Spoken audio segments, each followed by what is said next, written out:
call the meeting in order. Mrs. Burns, roll call, please. Mr. Sullivan? Present. Mrs. Hallenbeck? Present. Mrs. Brochus? Here. Mrs. Egan? Present. Mr. Kraus? Here. Mrs. Marshall? Here. Mr. McGoldrick? Here. Mr. Rodriguez? Here. Mrs. Waldweiser? Here. We have a quorum. Thank you. Please rise for the Pledge of Allegiance.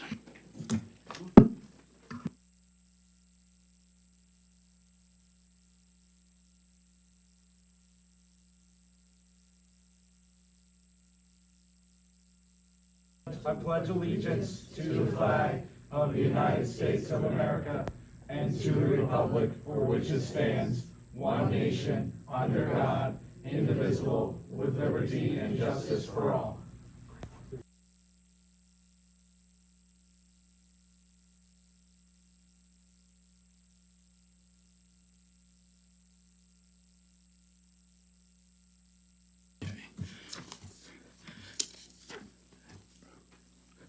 The board met in executive session this evening prior to the meeting to discuss matters related to safety and security related to weather, pending assessment appeals for the Oxford property and others throughout the district, and confidential student-related matters. Mrs. Burns, any announcements? No announcements. Mr. Bowman, Superintendent's report. Thank you, Mr. Sullivan. First, I want to take a minute to recognize all the hard work by our Neshaminy staff over the past few days as we dealt with the most significant winter storm we've seen in a few years. The facilities crew started preparing plows and other equipment last week, days before the storm began. The purchasing department made sure we had 3 truckloads of rock salt, enough for every building, and our snow crews arrived early Sunday morning in the middle of the storm and worked throughout the day Sunday and Monday to keep up with clearing snow and ice. Our bus drivers helped clear their vehicles to make sure that they were ready to go this morning. This was a huge task, and there's no way we could have pulled it off without some great effort from a lot of our colleagues. And I want to thank everybody who pitched in to get this massive job done. Well done. Next, since January is School Board Recognition Month, I want to extend our sincere thanks to our 9 school board members for their dedicated service and leadership.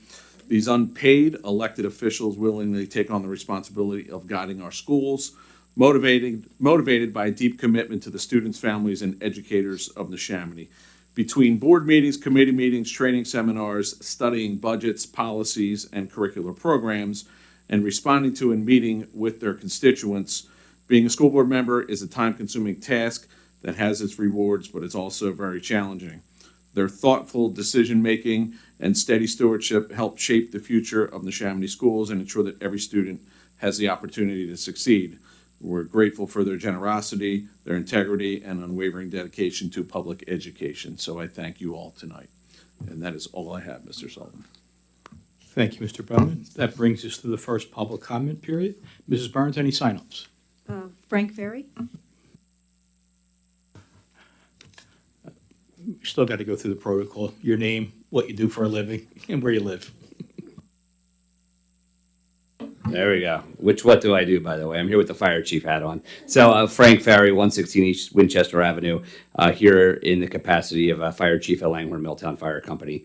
I think it's important that we talk about the incident that actually happened in this building on January 14th. And I'm actually here to say good things, right? Which quite often people stand here and don't say positive things to you. But I'm going to tell you the system worked, right? I've just started my 26 years chief of the department here. For those that don't know what that incident was, at 11:13 in the morning, we were dispatched. It was on a school day. It was on the 14th to a report of an odor of natural gas in Maple Point.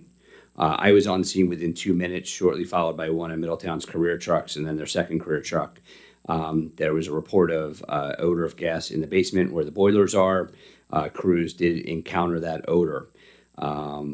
Double metering was done, so 2 meters were taken down there. So you have that secondary device. The readings were low. They were not actually at a dangerous level. PICO was notified because we always bring them in anytime there's a potential gas leak. The assignment was upgraded to a full first alarm assignment to bring additional resources. While your staff were doing their paper accountability and then the secondary accountability through the app, we sent crews into the building. So 2 separate crews checked every room on every floor. So that's a primary and secondary search because we were trying to ensure that there were no staff left in the building or in the building. as well as ensuring there were no children that may have slid away. So while you were doing your accountability, we were doing our accountability. Mr. Sokol deserves a tremendous amount of credit. He made the right call from the get-go.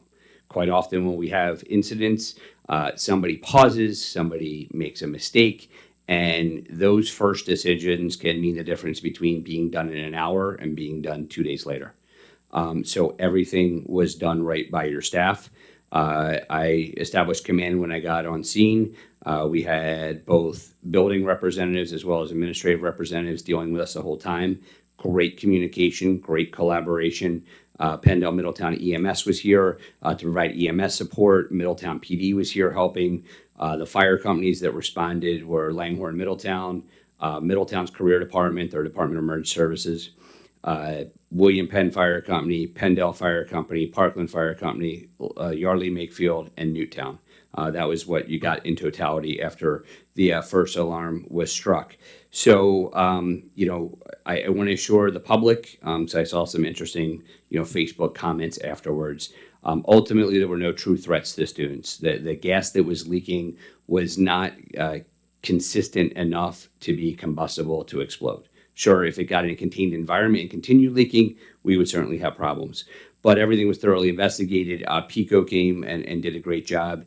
But I know the public is highly sensitized to this because the tragedy took place in Bristol, a month or so ago, and that was a very tragic situation. But the planning and the training that you have done here worked. It was done right. At the end of it, I was talking to the superintendent and some of the team. I'm like, this was almost like a training exercise, right? It was a real incident, but it was almost like a training exercise, and everything worked as it should. So I am here to let you know that. Mr. Sokol deserves a lot of credit for saying evacuate the building, because that's what you need to do. Kids were outside, you moved them to Court Creek. My son, who was at Court Creek, talked about the middle schoolers taking over his pod, right? And couldn't wait to come home and ask Daddy all the questions about why I was over here. But no, I just wanted to let you know everything worked and the system was great. If there's any public concerned about what happened or any worry, they can always contact me and I'll let them know. But hopefully, I didn't hear a lot of criticism. There was a couple parents about what their students came home and said, when they came back in the building to get their items. But I assure you, your folks and our folks would not have let them back in the building if there was any sense of danger to them. But the systems work and your team did a great job. Yep, thank you. Maria Satander. Celine.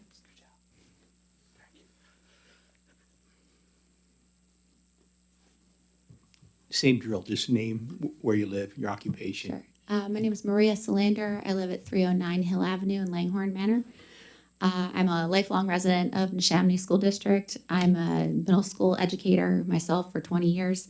I have a daughter in 4th grade, 6th grade, and 8th grade in the district, so I'm highly motivated for middle level education. I recently saw a school board proposal in the January 6th department meeting or committee meeting that proposes a change to the 5th grade schedule in the middle schools. I have concerns about that for developmental readiness for our youngest middle schoolers. The program suggests that the middle school schedule will be aligned with the 6th through 8th grade. However, when it was proposed 10 or 12 years ago that the 5th grade be moved into the middle school, assistant superintendent at the time assured parents that the 5th graders would be treated largely as elementary students and would not be treated as middle school students. I disagree on the proposal coming up that says that they should be aligned in the middle school schedule. I understand there's needs with MTSS coming through and intervention and enrichment programs needed to be aligned with that. But I have grave concerns for our 10 and 11-year-olds in that the variety of transitions that they're going to have through the day, how connected they're going to feel with adults in the building, making too many transitions. And I urge the board to get some more research on that proposal for 10 and 11-year-olds to have 5th grade aligned with middle school schedule. I think it's very concerning. My 4th grader has come home every day from the beginning of 4th grade from Crow Creek saying that she's nervous about 5th grade, that she doesn't think she can handle 5th grade, that she's worried about being in the big school with all the big kids. And frankly, she's tiny, but I'm nervous about how fifth grade will be treated there, and I want to make sure that the board really puts a lot of time and research into making sure that this is developmentally appropriate for those younger kids.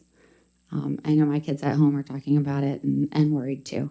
They've already made a lot of transitions. We were one of the families that had to move from Tawanka into Core Creek. And just for that 1 year now as a fourth grader, and then to make this transition again into the middle school and have no recess and no snack and have a lot of different teachers, it's a big, big shift for those little kids. So I would just like to put on the record that I have concerns about that. Thank you for your time. No other signups. I would also suggest while you're here tonight, to have a conversation with our two assistant to the superintendent's director of elementary and secondary education, can maybe answer a little more questions for you, give a little more detail on exactly what's taking place. Dr. Hinshaw and Dr. Burkholder are in the back corner there. Thanks for being here.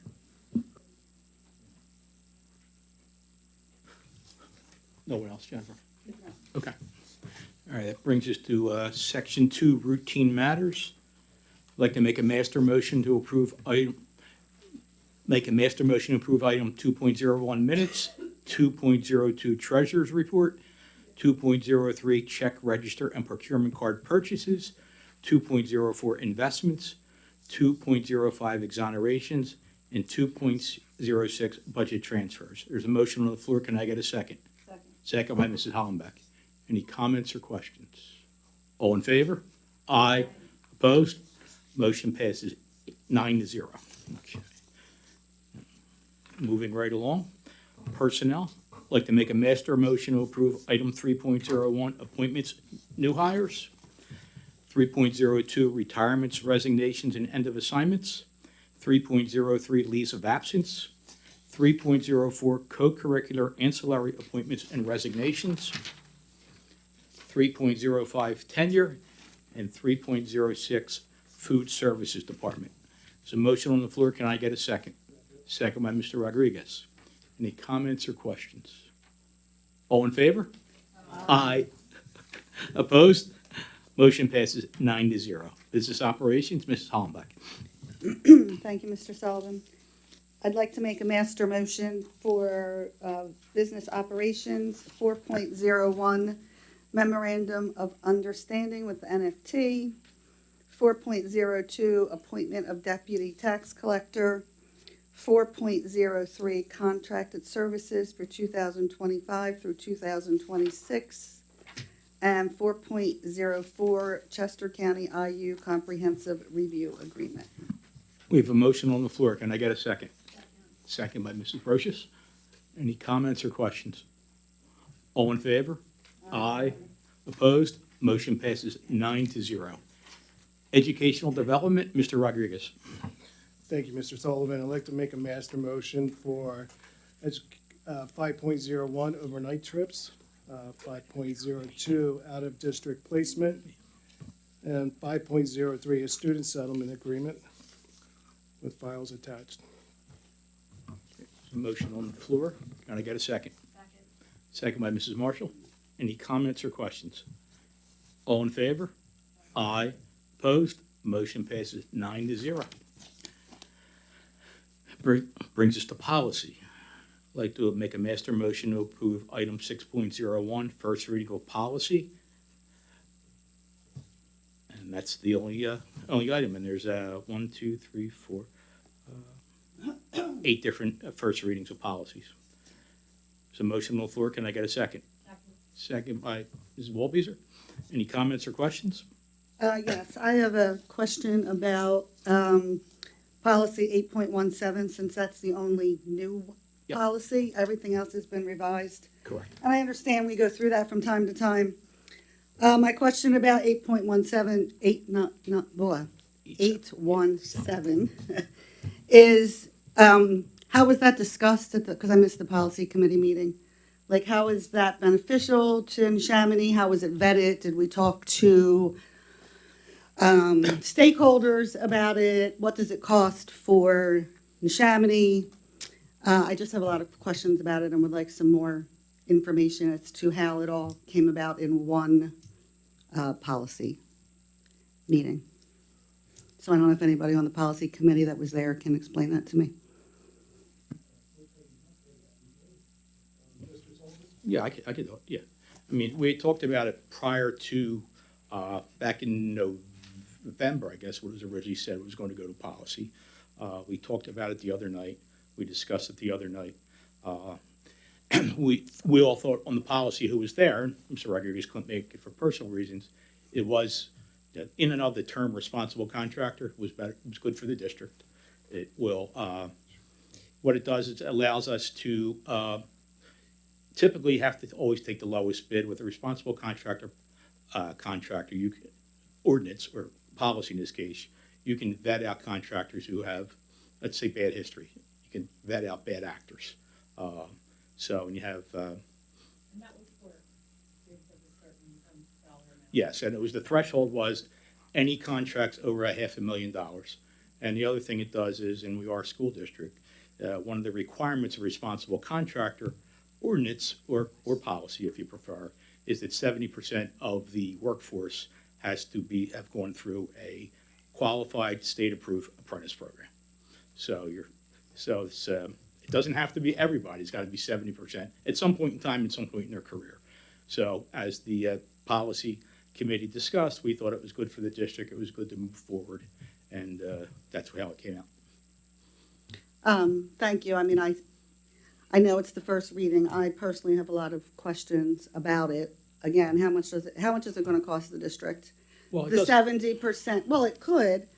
Like, did we get our general contractors involved who have, we worked with in the past, what their opinions are about it? The 70%, does that count for, like, the Bucks County IU, for example? They do apprentice programs for electricians or various things. Is that part of the 70%, not part of the 70%?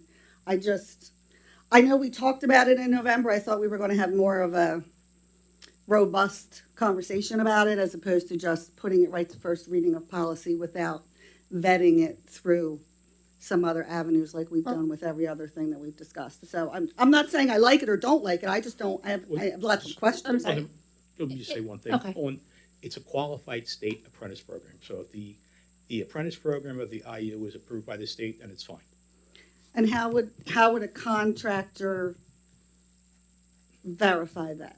Like if it's just a mom and pop Well, first of all, organization, like that's typically a mom and pop's not going to, we probably wouldn't want a mom and pop doing a contract over $500,000. That's why we set the threshold for $500,000. well, we don't know that. I mean, and how many contractors have we had in the past for our buildings or various things, subcontractors that would be excluded from this? I mean, I don't know the answer to that. Maybe there's Well, none, maybe there's some. And isn't the state mandate for contractors, it's not lowest bid, it's lowest qualified bid. Like, it's not just we have to take the lowest bid. I just think we're rushing it without having a full vetting conversation, you know? I disagree with that, Beth. Oh, I was just going to say, to Ms. Hollenbeck's point of were our previous contractors kind of able to provide their opinion on it, that's the purpose of the policy committee meeting, that we always encourage members of the public or interested stakeholders to participate in. A lot of times, by the time something gets to the board, we often say, unfortunately, people were too late in showing an interest in it. There was notice for a meeting, and if they were interested in going and speaking for or against a policy, I would hope that they would go to the policy committee meeting where the policy was being discussed. I'm not sure that that would be a reason to hold up something if people didn't go. I didn't mean that. I meant our stakeholders, like, that we've hired that have overseen these people. Like, for example, Damien Spars from SiteLogic. We go to him whenever we have questions, when we used to have it for the facilities. How does this work? How does that work? And we have valued his opinion on all of those topics over the last several years. Did we ask him to speak on it? What was his opinion on it as an expert on the opinion? Because his company was the general contractor for various programs. Like, what's his opinion on it? I didn't mean anybody. I meant. You're the biggest proponent of come to the committee. Oh, I am a biggest proponent of that. But like, did we reach out to him about his opinion, and did we get more information about it? I just think to go to first reading after one policy meeting with new board members, with new policy committee, is rushing it, is all, Did we get any is my like- opinion about it. Did we- And I have did we- questions. Did we get any comments from contractors or anything from that night, from the policy meeting itself? I will No one note attendance? this, though, the Pennsbury High School contract, Slight Logic is doing that, and they have an RCO in place. Well, that's the district, but what does Yeah. Slate Logic think about it? They're all, how's it benefit Neshaminy in our district? How will this benefit? I mean, it might also be worth pointing out that every municipality that is part of Neshaminy School District has an RCO in place right now. So, and I believe the majority, if not almost all of our neighboring school districts have them as well. So, And Salem just approved one. yeah. And how do we, but how have they, like, when we wanted to go to, for example, the bus thing, Mhm. we asked for, well, what does Ben Salem think? What does Pennsbury think? And what issues are they having or not having? Did we do any of that homework with this policy? You know, Pennsbury has it, I know they have it. Are they running into any issues? What if there is a job for a niche skill that doesn't have 70%? Is that written into the, I just don't think It's- we did our homework and was transparent like we are with every other thing that Is we there, discuss. is there a way that we could table 817 for another reading or another meeting? Well, we have a and second then- reading. I personally, I don't want And to then table. review it? I've done enough research on it, and I Well, think it there's gives enough our studies fellow out board there. members and our new standing board members a chance to review it. So I'm not on this committee, but I stopped in for this meeting and I came away with a couple understandings. Was one, it's more of, it gives us a tool. It's an option. So we can, I believe as in any policy, we can choose to vote to not require that for a certain instance if we think that that is. You can suspend the policy. It's in the RCO. So it doesn't force us to do something any different than before, and that the impact on the district would be that it could save us money. That this is only for certain really big ticket projects, and that it doesn't. This allows us to not take the lowest bid if it's somebody that we think could, it's some fly-by-night operation, or they're going to have a bunch of overages that. Okay, maybe in the beginning they're saying this is what this is going to cost, but over the long run, we missed some things that either cost more or they just skipped things that somebody that is a more proven contractor would say, okay, from the beginning we would have told you we should have done this. I forget what the examples were from the field that ended up being much more expensive, that something like this is giving us a better opportunity to catch early on. And there's a pre-qualification process. Did we get the data from who's the administrator of that committee? Did we get data from that of how we would have saved money from previous projects if we would have had this, or how we would have expensed? Well, you don't know how, but, no, you don't know what you don't know. Agreed. You can't look at a prior project. What I do know is that the Fields project has been ongoing. I do believe that if that had been managed better from the beginning, and I think an RCO could have done that, because we've had some problems with contractors on that, I think that project would have been done. It's just my opinion, and that's kind of what, so. I personally, I mean, we'll take a vote, obviously, because it was voted on and seconded. I just feel that I just don't believe that we have enough information to go to right to first reading without vetting it like we do every other thing. You also That had the we- option to reach out to me prior to tonight, to where we're sitting here, and you didn't. So I'm just gonna put that out there. And I was just wondering too, do we have anything included in there as far as, because the apprenticeship is a good piece of it, would there be any benefit to our students and opportunities for our students through apprenticeship programs? And is there any language that could be or would be incorporated? That's not typically in the policy or the ordinance. Okay. So. All right. Everyone's, I think, said what they need to say, so we have a second, so all in favor? Aye. Yeah, we did. We did, yeah. Jill seconded it, seconded yeah. it. Yeah, okay, all right, I'll do it again. All in favor? Aye. Opposed? You're gonna need a roll Roll call, okay. Mr. Sullivan? Yes. Mrs. Hallenbeck? No. Mrs. Brochus? Yes. Mrs. Egan? Yes. Mr. Kraus? Yes. Mrs. Marshall? Yes. Mr. McGoldrick? Yes. Mr. Rodriguez? I'm gonna say oppose on 817, approve on the other ones. Mrs. Wolbezer? 7 yes, 2 no. If I could just make one more comment, I want to just verify, I am not opposed to having more conversations about it. I'm opposed to going to first reading without having the answers to all of those. I mean, I just babbled off 4 questions. I have like 20 more. So I'm not opposed to the policy on its face. I just think that we need to vet it a little bit better like we do everything else. So, but I'm not opposed to the conversation any way, shape, or form. Duly noted. Okay. That brings us to the closing of the meeting. Any other board business? Want to do it in board comment or board business? Okay. She can do it in board comment. I'll go with the board. Okay. Anyone from the public want to approach the podium again? Okay. That brings us to board comment. Any board comment? Ms. Walbeezer? Thanks. I just wanted to let everybody know there is the IU has been a provider of services for infants and toddlers with hearing and vision loss and mobility issues in the county for at least the last 10 years. And on the 31st of this month, that contract for them to provide those services is expiring. It's largely due to funding issues, and the county is responsible to find new providers for the services, even though there are nationwide shortages and have been for some time. So I wanted to make everybody aware that this is happening. People are working to resolve it and to find a solution to this issue. If anybody has any interest, they can reach out to me. Thank you. Mr. Rodriguez? As far as Bucks Tech School, I would like to have Mr. Kraus read. He attended the last meeting and he has a couple announcements for me. Yeah, so I had just 3 quick notes. At the meeting, we approved a